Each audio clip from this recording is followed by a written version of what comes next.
Hi there and welcome to WBH TV. I'm Psaila.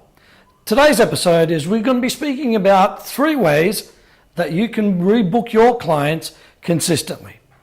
Let me ask you this. Have you been noticing that it's super difficult for you to rebook your clients on a consistent basis? And the end result of that is you've got a practice that's busy, 1 week and pretty much empty the next week. Have you noticed that there are too many gaps in your schedule, so it's really hard to plan your day? The reason being is just clients that just aren't booking in as regular as they could be. Have you noticed maybe that, clients are only coming to you maybe for 1 treatment or 2 treatments, and that's about it, even though that they need longer care and longer treatments? Well, you know what? This seems to be a common problem throughout practices, regardless of what type of modality that you practice. So I believe that there's 3 really, really great ways that you can have consistent client flow, which is also going to equal consistent cash flow. Number 1 is, I believe it's important to do a comprehensive assessment. In other words, there's a lot of practitioners out there that aren't doing, as good a comprehensive assessment as they could be doing.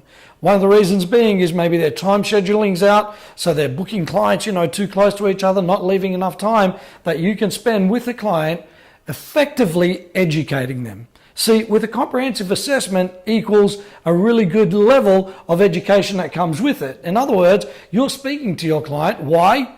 You're the expert and they're there for treatment. They're there for your care. So it's important that once you assess them comprehensively, then you can explain what the method or the methodology of treatment is that you're going to prescribe for them.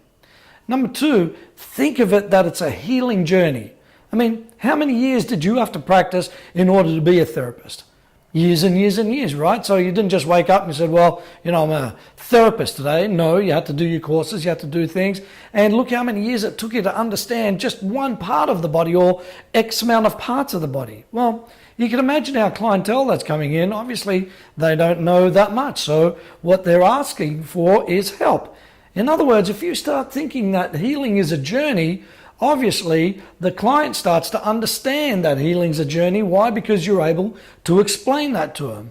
Now, I'm saying that, with your treatments, 3, 4, 5, or 6 treatments that you need to help that client with, well, you're doing them a disservice if they only come for 1 or 2 treatments just because of, your lack of ability to rebook that client. Now, I believe number 3 is super important. Be the gatekeeper for your client. They need help. That's why they're there for you. They need healing. That's why you're doing what you do with them. So it's important that you're the gatekeeper. Have you ever noticed any other profession or salespeople that work for that profession? When you ask them, here's what I'm after, usually they give you a solution and they tell you what to do next.